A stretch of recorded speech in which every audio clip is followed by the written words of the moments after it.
అపోస్తలుల కార్యముల గ్రంథం మొదటి అధ్యాయం 12వ వచనం నుంచి చివరి వరకు చదువుకుందాం.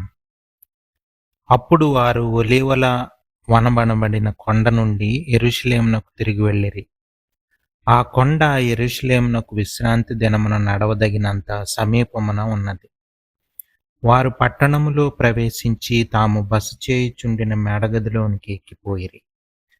వారెవరనగా పేతురు, యోహాను, యాకోబు, అంద్రెయ, ఫిలిప్పు, తోమా, బర్తలోమయి, మత్తయి, అల్ఫయి కుమారుడు యాకోబు, జెలోతే అనబడిన సీమోను, యాకోబు కుమారుడు యోదా అనువారు.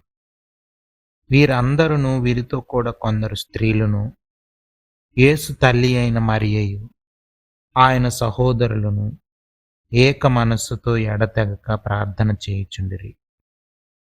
ఆ కాలమందు ఇంచుమించు 120 మంది సహోదరులు కూడి ఉండగా పేతురు వారి మధ్య నిలిచి ఇట్లనెను: సహోదరులారా, యేసును పట్టుకొనిన వారికి త్రోవ చూపిన యోదాను గూర్చి పరిశుద్ధాత్మ దావీదు ద్వారా పూర్వం పలికిన లేఖనము నెరవేరవలసి ఉండెను. అతడు మనలో ఒకడుగా ఎంచబడిన వాడై ఈ పరిచర్యలో పాలు పొందెను. ఈ యోధ ద్రోహము వలన సంపాదించిన రోకలనిచ్చి ఒక పొలము కొనెను. అతడు తలకిందులుగా పడి నడిమికి బద్దలైనందున అతని పేగులన్నీ బయటికి వచ్చెను. ఈ సంగతి యెరూషలేములో కాపురమున్న వారికి అందరికి తెలియవచ్చును గనుక వారి భాషలో ఆ పొలము అకెల్దమ అనబడి ఉన్నది. దానికి రక్తభూమి అని అర్థం.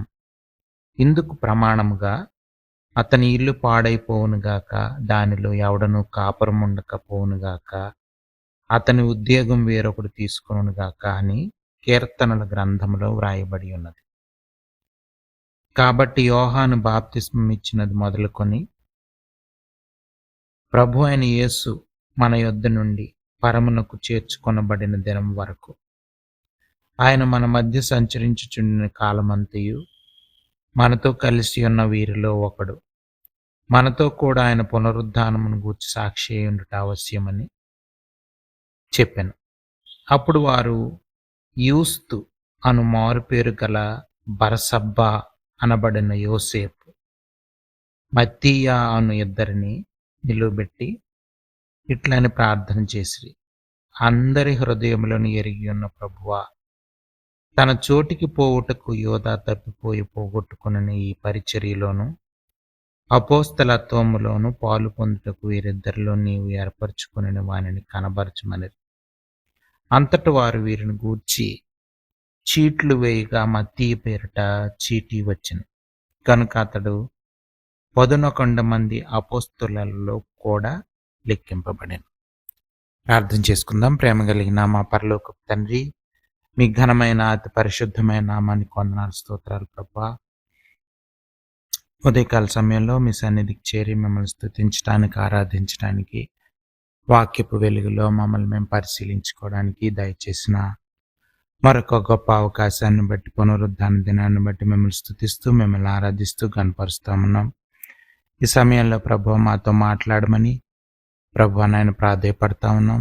మా పాపాలను, అతిక్రమాలను క్షమించి మీ సన్నిధిని అనుభవించడానికి కృప చూపించండి. మీరు ఏమై ఉంటున్నారో దాన్ని బట్టి మీకు వందనాలు. మీ గొప్పతనాన్ని బట్టి ప్రభు నాయన, సార్వభౌమాధికారాన్ని బట్టి, మీ యొక్క ఔన్నత్యాన్ని బట్టి, విశ్వాస్యతను బట్టి, మహాపరిశుద్ధతను బట్టి, మీ యొక్క అపరిమితమైన జ్ఞానాన్ని బట్టి ప్రభు మిమ్మల్ని స్తుతిస్తూ, మిమ్మల్ని ఆరాధిస్తూ గనపరుస్తూ ఉన్నాం. ఈ సమయంలో ప్రభు నాయన, మాలో ప్రతి ఒక్కరిని బట్టి మీరు కలిగి ఉన్న ఉద్దేశాలను బట్టి మీకు వందనాలు. గడిచిన కాలంలో అనేక సార్లు ప్రభు నాయన మేము బలహీన పరిస్థితుల్లో ఉంటున్నప్పుడు వాక్యం ద్వారా మమ్మల్ని దర్శించి బలపరిచారు, ఆదరించారు.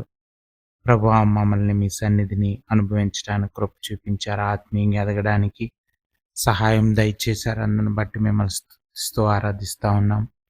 సమయంలో మరొకసారి ప్రభు ప్రాధేయపడతా ఉన్నాం, మాతో మాట్లాడమని, ఆత్మీయంగా ఎదగడానికి, ఆదరింపబడ్డానికి, వాక్యం ద్వారా బలపరచబడ్డానికి కృప చూపించండి. ఆశీర్వాదాలు పొందుకోవడానికి కృప చూపించండి.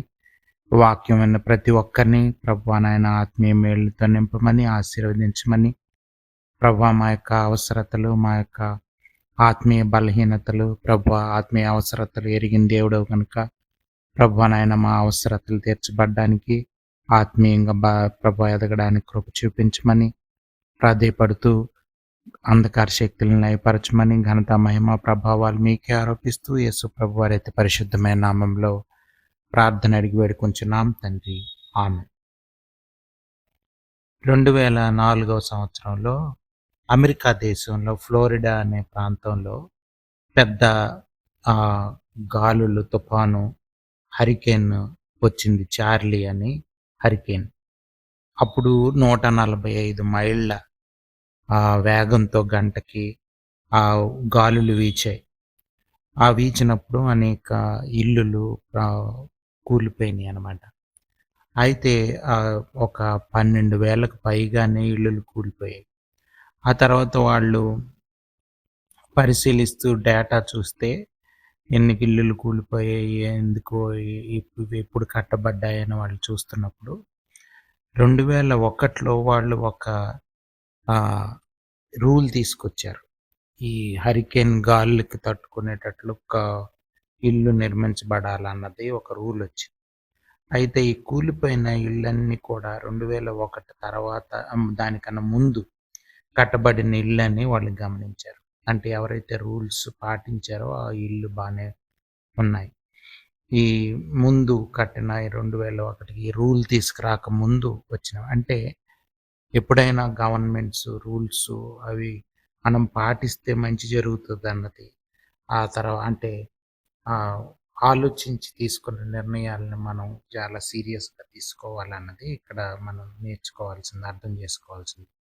అలాగే క్రైస్తవ్యంలో కూడా యేసుప్రభు వారు చెప్పిన మాటలు, లేకపోతే బైబిల్ గ్రంథంలో ప్రవక్తల చేత వాళ్ళ చేత పలుకబడిన, పరిశుద్ధాత్మ దేవుని ద్వారా పలుకబడిన మాటలు, బైబిల్ గ్రంథంలో ఉన్న మాటలు, దేవుని వాక్యం, దాన్ని మనం గౌరవించి మన క్రైస్తవ కుటుంబాలని, క్రైస్తవ జీవితాలని మనం కట్టుకుంటే మనం ఏ ప్రమాదానికి గురి కాకుండా ఉంటాం అన్నది మనం అర్థం చేసుకోవాలి.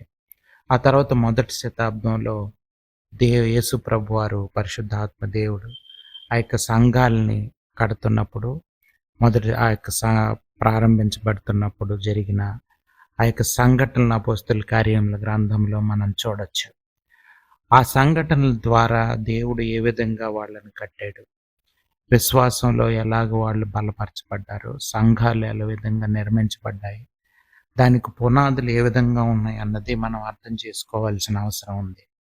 ఎందుకంటే ఈ రోజుల్లో చాలామందికి క్రైస్తవ విలువలు, మన చరిత్ర, క్రైస్తవ చరిత్ర, అసలు ఎలాగా భక్తుల్ని దేవుడు వాడుకున్నాడు, అపోస్తలుని ఎలాగ దేవుడు వాడుకున్నాడు, వాళ్ళల్లో వాళ్ళు దేవునికి ఏ విధంగా విధేయత చూపించారు, దేవుని చిత్తానికి ఏ విధంగా లోబడ్డారు, దేవుని చిత్తం ఏ విధంగా జరిగించబడింది, ఇవన్నీ ఈ రోజుల్లో మనం నేర్చుకొని, అర్థం చేసుకొని, ఆ విధంగా మన సంఘాలు, మన కుటుంబాలు, వ్యక్తిగత జీవితాలు కట్టబడాల్సిన అవసరం ఉంది. ఎందుకంటే చాలా ఈ జనరేషన్స్ మారిపోయి క్రైస్తవ్యాన్ని సరిగ్గా అర్థం చేసుకొని వాళ్ళు, బైబిల్ తెలియక బైబిల్ సరిగ్గా అర్థం చేసుకొని వాళ్ళు అనేక మంది తరాల్లో మనకు కనిపిస్తూ ఉన్నారు.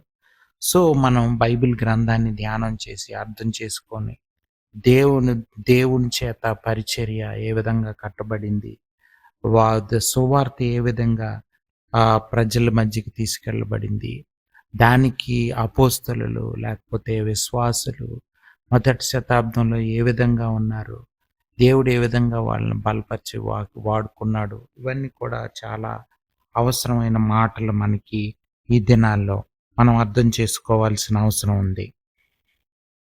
చూడండి, ఇక్కడ అపోస్తలుల కార్యముల గ్రంథంలో మనం చూస్తున్నప్పుడు ఆ యొక్క 12వ వచనం నుంచి చివరి వరకు మనం చదివితే, యేసు ప్రభు వారు అక్కడి నుంచి అంటే వాళ్ళ శిష్యుల మధ్య నుంచి వెళ్ళిపోయిన తర్వాత జరిగిన సంఘటనలు మనం అక్కడ చూడొచ్చు. వాళ్ళు వెంటనే యేసు ప్రభువారు చెప్పిన మాటకి వాళ్ళు లోబడ్డారు. యెరూషలేములోనే కనిపెట్టుకొని ఉండమని యేసు ప్రభువారు చెప్పారు. అంటే పరిశుద్ధాత్మ దేవుని శక్తి చేత నింపబడే వరకు అక్కడ ఆహ్, కనిపెట్టుకొని ఉండమని. ఎందుకంటే యెరూషలేములో ఆ దినాల్లో ఉండడం అన్నది అంత సేఫ్ కాదు శిష్యులకి. ఎందుకంటే యేసు ప్రభువారిని ఆల్రెడీ వాళ్ళు సిలువకి అప్పగించారు ఆయన్ని. ఆహ్, మరణ శిక్షకి అప్పగించారు. సిలువ మరణ శిక్షకి. సో, కాబట్టి అక్కడ ఉండడం అన్నది ప్రాణాల్ని తెగించడమే. సో, కానీ వాళ్ళ ప్రాణాల్ని సైతం లెక్క చేయకుండా దేవుని మాటకి విలువిచ్చారు. అది మనం ఉదయకాల సమయంలో అర్థం చేసుకోవాలి. దేవుని మాటకి ఎంత విలువిచ్చేవాళ్ళో మొదటి శతాబ్దంలో అన్నది ఈ రోజుల్లో మనం నేర్చుకోవాలి. మనం వాక్యం వింటాం చాలాసార్లు, కానీ లోబడం. చాలాసార్లు వాక్యం చదువుతాం, లోబడం. సో, ఇటువంటి పరిస్థితుల్లో మన కాలం ఉంది. కానీ మనం వాక్యం పట్ల భక్తి, విధేయత, గౌరవం ఇవన్నీ కలగాల్సిన అవసరం ఉంది. ఈ యొక్క జనరేషన్స్ మారే కొద్దీ వాక్యానికి ప్రాధాన్యత తగ్గిపోయే పరిస్థితుల్లో మనం ఉన్నాం. దానివల్లనే క్రైస్తవ పరిచర్యలు కానీ, కుటుంబాలు కానీ దేవుని చిత్తానుసారంగా ఉండట్లేదన్నది క్లియర్‌గా మనం అర్థం చేసుకోవచ్చు. అందరూ ధనానికి, లోకాశలకి, వ్యామోహాలకి లోబడిపోయినోళ్ళే మనకి చాలామంది కనిపిస్తా ఉన్నారు. వాక్యం చాలా బాగా చక్కగా చెప్తారు. అలాగే వివరించగలరు. డాక్ట్రిన్స్ తెలుసు. కానీ వాళ్ళల్లో మనకి జీవం కనిపించదు. అంటే వాళ్ళ జీవితం చూస్తే వాక్యం వాళ్ళ మొదటి శతాబ్దంలో శిష్యుల జీవితాలు, వాళ్ళ ద్వారా దేవుడు జరిగించిన పరిచర్య, ఇవన్నీ చూస్తున్నప్పుడు చాలా వ్యత్యాసం, చాలా తేడా మనకు కనిపిస్తది. కానీ మనం ఉదయకాల సమయంలో అర్థం చేసుకొని, దేవుని చేత నడిపించబడితే మన జీవితాలు ఎలాగుంటాయి అన్నది మనం అర్థం చేసుకొని, మనం తీర్మానించుకొని, నిర్ణయాలు తీసుకొని, మన జీవితాలు ఆ విధంగా నడిపించుకోవాల్సిన అవసరం ఉంది. ఎంతోమంది కానీ చివరి దినాల్లో ఈ వాక్యాలను అర్థం చేసుకొని జీవితాల్ని మార్చుకునే వాళ్ళు మనకు కనిపించరు. కానీ ఉదయకాల సమయంలో దేవుడు మనతో ఎందుకు మాట్లాడుతున్నాడంటే, మనం ఆ విధంగా మన జీవితాలు మార్చుకుంటామని పరిశుద్ధాత్మ దేవుడు మన మధ్య వాక్యాన్ని ఉంచుతున్నాడు. సో, అర్థం చేసుకొని మనం మన జీవితాలను మార్చుకోవడానికి ఇష్టపడాల్సిన అవసరం ఉంది. లేకపోతే అనేక మంది లోకంలో కొట్టుకుపోతున్న క్రైస్తవుల్లాగా మనం కూడా నిత్య నాశనం వైపు, మరణం వైపు ప్రయాణం చేసే అవకాశం ఉంది. సో, ఈ భయంకరమైనటువంటి పర్యవసానాలు ఎదుర్కోవాల్సి వస్తుంది. చూడండి, వాళ్ళు స్ట్రిక్ట్ రూల్స్ తీసుకొచ్చినప్పుడు పాటించడం వలన ఆ ఇళ్ళు నిలబడ్డాయి. లేకపోతే వాళ్ళు హరికేన్‌లో వాళ్ళ ఇల్లు కూడా కూలిపోయేవే ఫ్లారిడాలో. సో, దేవుని వాక్యంని మనం అర్థం చేసుకొని, మనం భయపడి, భయభక్తులతో మన కుటుంబాలు, మన పిల్లలు, మనం అందరం నేర్చుకొని, అర్థం చేసుకొని, వాక్యానుసారంగా జీవించటానికి మన జీవితాలు మార్చుకోకపోతే చాలా భయంకరమైన పరిస్థితుల్లో మన కుటుంబాలను మనం కోల్పోయే అవకాశం ఉంది. మన జీవితాలను కోల్పోయే అవకాశం ఉంది. సమస్తం సంపాదించుకొని ప్రాణం కోల్పోతే ఎంత భయంకరం అన్నది బైబిల్ గ్రంథంలో ఉంది.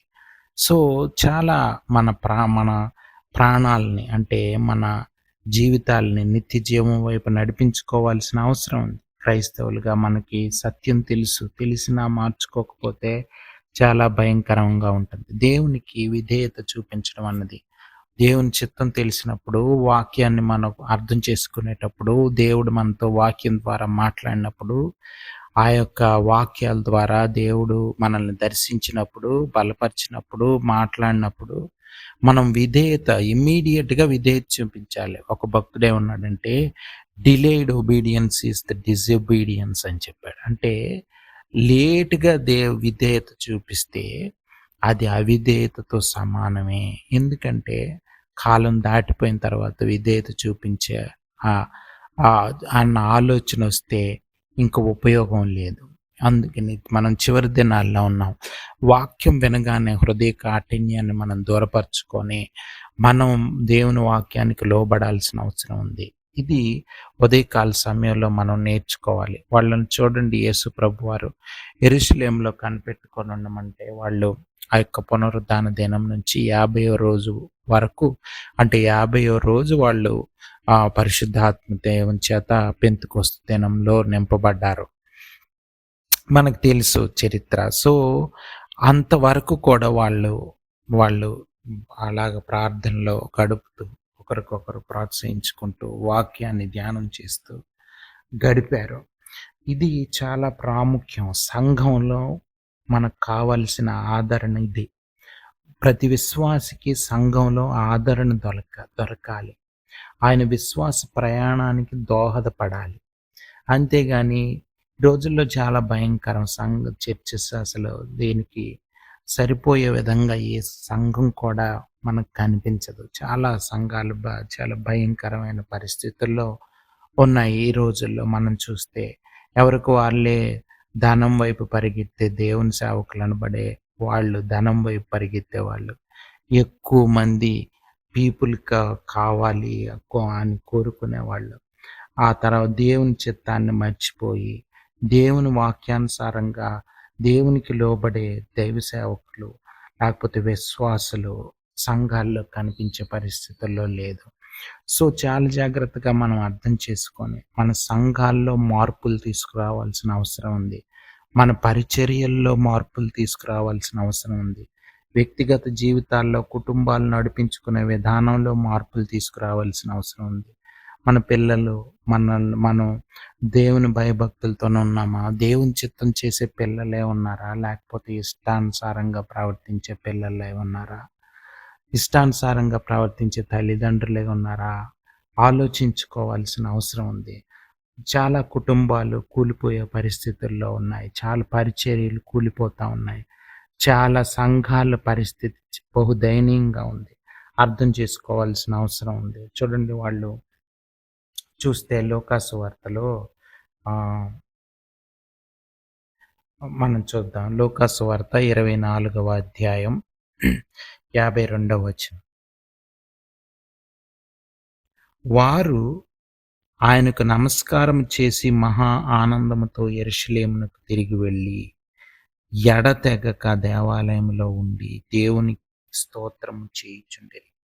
వాళ్ళు అలాగా అక్కడి నుంచి ఆనందంతో వెళ్ళారు. యేసు ప్రభువారు పరలోకానికి ఆరోహణం అయిపోయిన తర్వాత వర్షిప్ చేసి అక్కడి నుంచి సంతోషంగా వెళ్ళిపోయి ఆ యొక్క దేవుణ్ణి స్తుతించి ఆరాధించి వాళ్ళు అలా గడుపుతున్నారు అన్నది మనం అక్కడ అర్థం చేసుకోవాలి.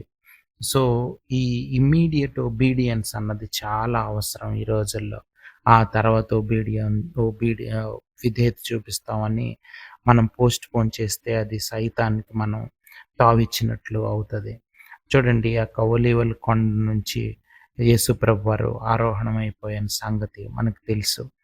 అక్కడికే మళ్ళీ యేసు ప్రభువారు వస్తారని జకరియా గ్రంథంలో మనకి ఉంది. ఇవన్నీ కూడా దేవుని చిత్తాలు, దేవుని యొక్క ఉద్దేశాలు అని అర్థం చేసుకోవాలి. చాలాసార్లు వాక్యంలో ఇది దేవుని చిత్తం అని స్పష్టంగా రాయబడి ఉంటది. అందుకే దావీదు కీర్తనలో 40వ అధ్యాయంలో 8వ వచనంలో మనం చూస్తే, నీ యొక్క చిత్తం చేయడం నాకు చాలా ఆనందం, సంతోషం. I delight to do your will అని దావీదు భక్తుడు చెప్తున్నట్లు మనకి తెలుస్తుంది.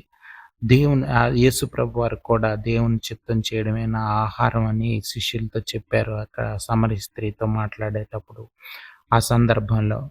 సో, మనం దేవుని చిత్తం చేసే విధంగా చిత్తానుసారంగా ప్రవర్తించాలన్నది మనం అర్థం చేసుకోవాలి. వాళ్ళు ఎప్పుడైతే యెరూషలేములో ఉండడం దేవుని చిత్తం అని తెలిసిందో అక్కడ ఉన్నారు. అక్కడే ఉన్నారు వాళ్ళు.